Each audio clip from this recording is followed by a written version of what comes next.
문재인 대통령 내외가 코로나19 발생 이후 첫 문화 일정으로 국립중앙박물관을 방문해 불교 문화재 등 국보와 보물들의 전시 현장을 관람했습니다. 한동안 침체기에 빠져있던 우리의 문화예술계가 조심스럽지만 반갑게 대중들과 마주할 채비를 하고 있습니다. 위례 상월선원의 천막결사 정신을 잇는 공주예비술래가 비가 내리는 악조건 속에서도 원만하게 회항했습니다. 하지만 오는 11월로 예정됐던 인도 만행결사는 코로나19 등을 감안해 1년 뒤로 늦추는 대신 10월 대구 동화사에서 서울 공은사까지 걷기 순례를 하는 21일간의 2차 예비순례가 진행됩니다. 경기도가 후원금 운용 의혹을 받는 일본군 위안부 피해자 할머니 지원시설인 경기 나눔의 집 이사진의 직무를 정지시켜 파문이 일고 있습니다. 그러나 나눔의 집 측은 민관합동조사단의 조사 결과가 나오기도 전에 전체 임원에 대해 직무정지 처분을 내린 건 문제가 있다며 법적 대응에 나섰습니다. 조계종 사회복지재단이 서울 영등포구 쪽방촌 마을을 찾아 먹을거리들을 전달하고 코로나19로 고통받는 주민들에게 따뜻한 위로의 메시지를 전했습니다. 조계종의 공익기부법인 아름다운 동행이 전북과 전남도청을 잇따라 방문해 코로나19 지원금을 전달하고 지자체의 위기 극복 노력에 응원의 메시지를 전했습니다. 여러분 안녕하십니까? 7월 31일 금요일 BBS 뉴스입니다. 포스트 코로나 시대를 맞아 전시관이나 공연 예술 관람 방식도 이전과는 달라지게 될 걸로 보입니다. 실제로 문재인 대통령 내외가 코로나19 발생 이후 첫 문화 일정으로 국립중앙박물관을 방문해 전시물을 관람하는 시간을 보냈는데요. 한동안 침체기에 빠져있던 우리의 문화예술계가 조심스럽지만 반갑게 대중들과 마주할 채비를 하고 있습니다. 첫 소식 전영신 기자입니다. 코로나19 확산으로 문을 닫았다 재개장한 국립중앙박물관에 반가운 관람객이 찾아왔습니다. 문재인 대통령과 김정숙 여사의 코로나19 발생 이후 첫 문화 일정입니다. 전자출입명부 QR코드를 찍고 열감지 카메라 통과와 손소독 절차 등 방역수칙을 지키는 데는 대통령 내외도 예외가 없습니다. 특별 전시관에 들어선 대통령 내외의 눈길은 가장 먼저 삼국유사에 머뭅니다. 고려 충렬왕 때의 보각국사 일현스님이 신라 고구려 백제 삼국의 유사를 모아서 지은 우리나라에서 가장 오래된 역사서입니다. 우리 민족 태초의 뿌리인 단군 신화를 수록하고 있다는 점 등에서 역사적 가치를 인정받아 이번에 국보로 승격됐습니다. 문 대통령은 전시물 안내를 맡은 학예사에게 삼국유사도 전체가 다 남아있는지를 묻는 등 각별한 관심을 표하기도 했습니다. 그리고 삼국사기는 완제본이고 삼국유사는 전체 연기 다 남아 있습니까? 다시 문을 연 국립중앙박물관은 이처럼 우리 문화를 대표하는 불교 문화재들을 비롯해 2017년에서 19년 사이 새로 지정된 국보와 보물 157건 중 83건이 전시돼 있습니다. 익산 미륵사지 출토 사리장엄구와 부여 왕흥사지 출토 사리기, 세종대왕이 지은 찬불가집 월인천강 지곡, 관음보살의 자비력을 극대화한 고려 천수관음보살도와 묘법 연화경 목판 등 불교 문화의 진수를 뽐내는 전시물들이 관람객들을 기다리고 있습니다. 대통령 내외가 국립중앙박물관을 찾은 것은 지난 22일부터 국립문화예술시설 운영이 재개된 데 따른 것으로 방역 상황을 점검하고 안전한 문화활동을 확산시키기 위해서라는 게 청와대 설명입니다. 문 대통령은 문화시설 재개관을 계기로 국민의 일상이 회복되기를 기대한다며 안전한 문화활동을 위한 관계기관들의 역할을 당부했습니다. 박물관과 공연장 등 다시 문을 연 국립문화시설들은 철저한 방역을 전제로 국민들이 잠시나마 문화활동을 즐기고 심신을 충전하는 데 기여할 것으로 보입니다. 청와대에서 BBS 뉴스 전영신입니다. 민주당 김현 전 의원이 국회에서 방송통신위원회 상임위원에 선출됐습니다. 김현 방통위 상임위원은 참여정부 당시 청와대 춘추관장을 지낸 뒤 지난 19대 국회 민주통합당 비례대표로 원내에 진입해 민주당 대변인을 지냈고 특히 당시 불자의원 모임인 정각회에서 활발히 활동했습니다. 한편 5기 방송통신위원회는 한상혁 위원장을 비롯해 김창룡, 안형환, 김현, 김효재 상임위원으로 구성됐습니다. 위례 상월선원 천막결사 정신을 잇는 공주 예비순례가 비가 내리는 악조건 속에서도 원만하게 회항했습니다. 하지만 오는 11월로 예정됐던 인도 만행결사는 코로나19 등을 감안해 1년 뒤로 늦추는 대신 10월에 대구 동화사에서 서울 봉은사까지 걷기 순례를 하는 21일간의 2차 예비 순례가 진행됩니다. 김호준 기자가 보도합니다. 사흘간 90km 행선 정지를 끝내고 수행자들이 모두 한자리에 모였습니다. 느낀 점을 가감없이 털어놓는 불가의 오랜 전통인 자자의식입니다. 수고했다는 덕담부터 인도 만행 결사 참여 결의까지 서로를 격려하고 응원도 아끼지 않았습니다. 이 자리에 계신 여러분들 덕분에 제가 무사히 마쳤고 앞으로도 인도 가는데 더 적극적으로 동참해서 잘 행사 마칠 때까지 열심히 노력하겠습니다. 우리 불교의 미래를 위해서 스님들이 직접 그런 길을 실천함으로써 대중들에게 각인되고 또한 제가인들이 불교를 새롭게 보는 안목이 생기지 않을까 그런 생각을 합니다. 이번 순례를 마친 뒤 자신감을 얻었다는 제가불자들도 적지 않았습니다. 병원 일 힘들었는데 더 뿌듯하고 힘들긴 한데 이제 병원 가서 웬만한 거 다 할 수 있을 것 같아요. 앞서 마지막 날에도 어김없이 새벽에 찾아온 행선. 지난 사흘 내내 참가자들을 괴롭혔던 빗줄기는 간절한 수행 의지 앞에 가늘어졌습니다. 힘들어도 묵묵히 앞사람을 따르는 발걸음은 가벼워 보였습니다. 우리 큰 스님부터 해서 모든 분들이 일렬로 쭉 걸어갈 때 그 장엄한 모습 같은 게 느껴져요. 그래서 그 느낌을 저도 좀 마음속으로 좀 끌어안아야 되겠다. 또 대중이 함께 함으로써 이 대중의 힘으로써 뭔가 하게 되면 어떤 일이라도 성취될 수 없는 게 없겠다라는 생각이 들게 돼서 공주 예비순례가 원만히 회항됐지만 목표였던 인도 만행 결사는 코로나19로 부득이 1년 뒤로 미뤄졌습니다. 대신 대구 동화사에서 서울 봉은사까지 21일 동안 걷는 2차 예비순례가 오는 10월 7일부터 시작될 계획입니다. 참가 대상은 저희 1차 참가하신 우리 예비순례 여러분들이 이제 우선이 되고요.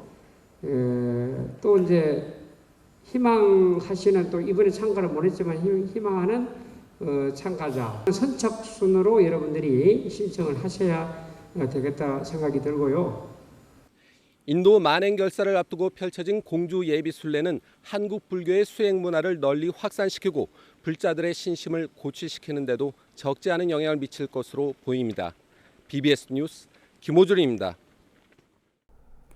경기도가 후원금 운용 의혹을 받는 일본군 위안부 피해자 할머니 지원시설인 경기 나눔의 집 이사진의 직무를 정지시켜 파문이 일고 있습니다.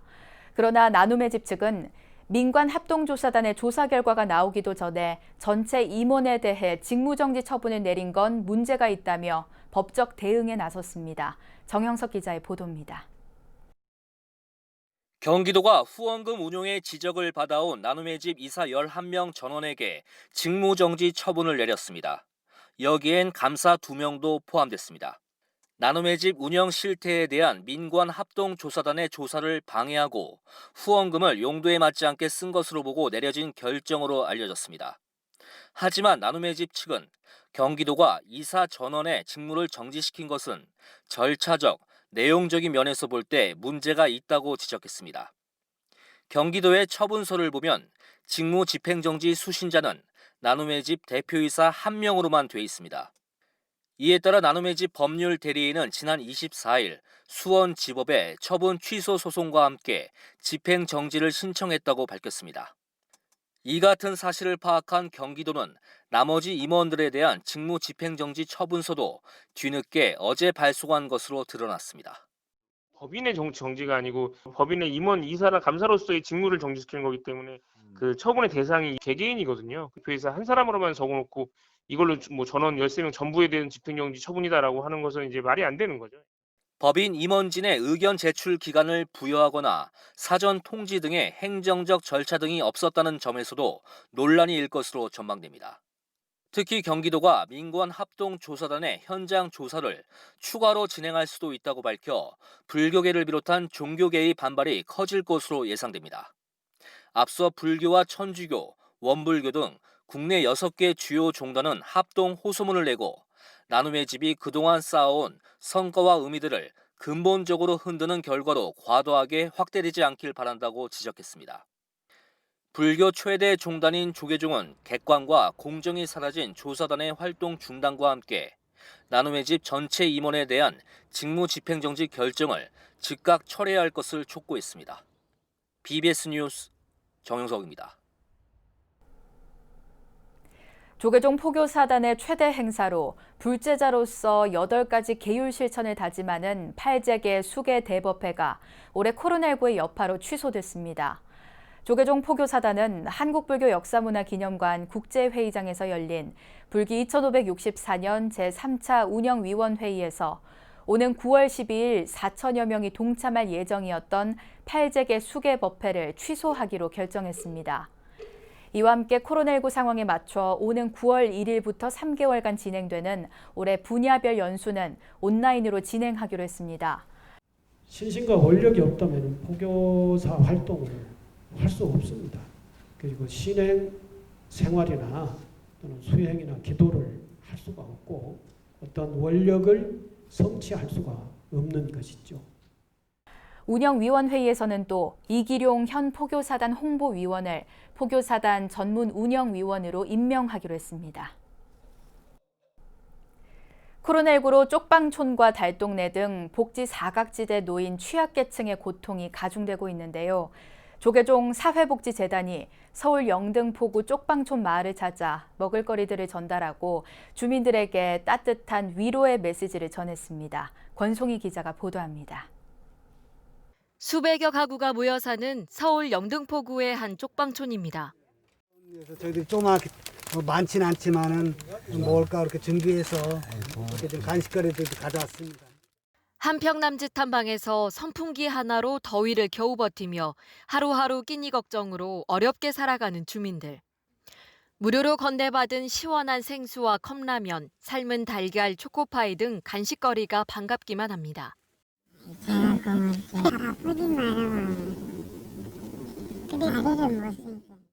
몸이 아파 거동이 힘든 주민을 위해 조계종 사회복지재단 상임이사 보인 스님이 직접 전달에 나섰습니다. 빗줄기 사이로 우산을 쓴 주민들이 한 줄로 순서를 기다립니다. 다닥다닥부터 방역에 취약할 수밖에 없는 쪽방촌 구조 탓에 자비 나눔 실천 행사는 야외 천막에서 이어졌습니다. 대상자로 구성되어 있는 게 쪽방촌이에요. 우리가 한 끼가 도움이 되겠냐마는 그래도 이렇게 가지고 나눔을 하고 있거든요. 조계종 사회복지재단 부설 자원봉사단은 지난 20여 년간 매주 목요일 점심때마다 쪽방촌 주민들과 인근 노숙자들을 위해 무료로 국수를 삶아 대접해왔습니다. 하지만 코로나19로 지난 2월부터 배식을 중단한 뒤 떡으로 대체해오다 이번에 간편히 먹을 수 있는 대체식으로 준비했습니다. 종단 사업지주 회사인 도반 HC에서 후원한 생수 2,000병을 포함해 식료품 1,500인분입니다. 혼자서 일을 하기 어렵지만 같이 동참하면 어떤 일도 할 수 있기 때문에 저는 항상 여기 오는 것 같아 감사하게 생각하고 오고 있어요. 특히 이번 행사는 도움의 손길이 필요한 사회 곳곳에서 급식과 연불, 정서 지원 등 다양한 나눔을 실천해온 재단과 자원봉사단이 창립한 지 25주년을 맞아 마련돼 의미를 더했습니다. 상임이사 보인 스님은 자원봉사자들의 활동에 감사를 전하며 앞으로 사회 낮은 곳에서 작은 위안이 되는 재단으로 거듭나겠다고 밝혔습니다. 25년을 기내서 한 발 더 앞으로 좀 나가는 그런 봉사단이 없는 재단, 재단만 따로 있을 수가 없고 저희들이 더 열심히 해서 사회에 정말 밝은 빛이 되도록 하겠습니다. 취약계층 이웃들이 코로나19 확산의 여파로 사회적 보호망에서 소외되고 있는 가운데 불교계의 자비 나눔이 복지 사각지대의 빈틈을 메워가고 있습니다. BBS 뉴스 권송입니다. 천태종 복지재단 부산지부와 부산 천태종 3광사가 폭우 피해 지역 주민과 자원봉사자들을 위해 무료급식 등 자비 나눔을 실천했습니다. 천태종 복지재단 부산지부와 삼광사는 부산시 동구 동천 폭우 피해 지역을 방문해 사랑의 밥차 무료급식을 진행했습니다. 무료급식은 IBK 기업은행의 후원으로 피해 주민과 자원봉사자 등 200명에게 제공됐고 장거리로 무료급식 이용이 힘든 주민과 자원봉사자에겐 도시락이 전달됐습니다. 도시락을 전달받은 피해 주민들은 살림살이를 잃고 걱정이 큰 상황에서 이렇게 따뜻한 도시락을 전달받아 힘이 난다며 감사를 전했습니다. 천태종 산하 NGO 단체 나누며 하나 되기가 북한 문화에 대한 이해를 높이고 한반도 평화 정착을 위한 공감대를 확산시키기 위한 북한 문화재 시민 강좌를 회항했습니다. 나누며 하나 되기는 사단법인 문화살림과 함께 지난달 4일부터 지난 9일까지 북한 문화재 시민 강좌를 진행해 6주간 12강좌를 마쳤고 마지막 일정으로 철원 지역에서 DMZ 평화 기행을 진행했습니다. 이번 북한 문화재 시민 강좌에는 60여 명의 수강생들이 참여해 북한의 사회 구조와 주민 생활, 북한의 민족유산 보호법 이해, 북한의 사찰, 남북 문화재 교류, 북한의 명승지와 천연기념물 등을 주제로 깊이 있는 강의가 펼쳐졌습니다. 나눔이 하나 되기는 특히 이번 강좌를 통해 지난 2000년부터 20여 년 동안 개성 영통사 복원과 대북 종교 문화교류 사업을 진행해온 노하우를 수강생들과 공유해 의미를 더했습니다. 불교계가 코로나19 피해 지역과 주민들을 위해 자비의 손길을 꾸준히 전하고 있는데요. 이번에는 조계종의 공익기부법인 아름다운 동행이 전북과 전남도청을 잇따라 방문해 코로나19 지원금을 전달하고 지자체 위기 극복 노력에 응원의 메시지를 전했습니다. 광주 BBS 정종신 기자입니다. 코로나19로 고통받고 있는 이웃에게 자비 보살행을 실천하고 있는 조계종 공익기부법인 아름다운 동행. 이번에는 코로나19 지역 확산 방지를 위해 고군분투하고 있는 전북도청과 전남도청을 찾아 성금 2천만 원씩을 전달하고 불교계를 대표해 응원의 메시지를 전했습니다. 어제 오전 전북도청에서 열린 전달식에는 송하진 전북도지사를 비롯해 아름다운 동행 상임이사 일화스님, 김동수 전북사회복지 공동모금회장 등 10여 명이 참석했습니다. 기탁된 성금은 코로나19 위기 극복을 위한 방역에 사용될 예정입니다. 송하진 전북지사는 코로나19라는 위기 상황 속에 불교계가 마음을 모아 성금을 전달해 준 것에 대해 감사드린다고 말했습니다. 오늘 대한불교 조계종 아름다운 재단을 통해서 성금을 기탁을 해 주셨습니다. 그렇지 않아도 코로나 전국에 많은 도민들이 피로감을 느끼고 이 어려움을 극복하자 하는 의지로 충만해 있을 때 이번 성금은 도민들에게 크나큰 희망이 될 것 같습니다. 조계종은 지난 2월부터 4월까지 코로나19 극복을 발언하며 아름다운 동행을 통해 모금 캠페인을 벌였습니다. 캠페인에는 전국의 사찰과 불자들이 십시일반으로 마음을 모아 동참했습니다. 캠페인을 통해 모금된 성금은 코로나19 확산으로 큰 어려움을 겪었던 대구시와 경북도에 이미 전달됐습니다. 아름다운 동행에서 전국 사찰과 불자들에게 후원을 받았습니다. 이 후원금으로 지난 3월에는 대구 경북 지역에 좀 지원을 해 주셨고 이번에는 이제 광주가 좀 심해서 전남하고 또 오늘 전북도청에 기금을 전달하러 왔습니다. 이게 하루빨리 코로나가 종식되기를 바라면서 불자들에게 다시 한번 감사의 말씀을 드립니다. 아름다운 동행은 전북도청에 이어 오후에는 전남도청을 방문해 김종효 행정부지사에게 성금 2천만 원을 전달했습니다. 예, 오늘 조계종의 아름다운 동행 재단에서 저희 이제 성금을 전달해 주셔가지고 저희 코로나로 힘든 우리 도민들한테 큰 힘이 됐습니다. 아름다운 동행은 성금을 전달하는 데 머물지 않고 모두에게 닥쳐온 위기 극복을 위한 사회적 연대 노력을 지속해 나갈 계획입니다. BBS 뉴스 정종신입니다. 불교 총지종이 내년 창종 50주년을 맞아 종단 제도약과 밀교 대중화를 위한 다양한 사업들을 추진하겠다고 밝혔습니다. 총지종 통리원장 인선정사는 어제 BBS 초대석에 출연해 내년 9월 발간을 목표로 창종 50년의 역사를 담은 기념책자 편찬 작업을 진행하고 새로운 도약을 위한 준비 작업들을 소개했습니다. 인선정사는 이어 이선재 BBS 불교방송사장과 만나 창종 50주년 기념사업 등을 주제로 한담을 나누고 불교 발전과 미디어 포교 활성화를 위한 협력 방안에 대해 논의했습니다. 인선정사가 출연한 BBS 초대석은 8월 2일 오전 7시에 BBS 라디오로 방송되며 TV로는 8월 6일 낮 12시 30분, 8월 7일 저녁 6시 30분에 각각 방송됩니다. 위례 상월선원의 천막결사 정신을 잇는 공주 예비순례가 막을 내렸습니다. 4부 대중들은 걷기 순례를 통해 나 자신과 대화하고 불교의 미래도 고민하는 시간을 가졌는데요. 오는 10월에는 대구 동화사에서 서울 봉은사까지 이어지는 순례가 펼쳐져 결사 대중들의 신심과 원력이 다시 한번 모아질 전망입니다. 이상으로 7월 31일 금요일 BBS 뉴스를 마칩니다. 여러분 고맙습니다.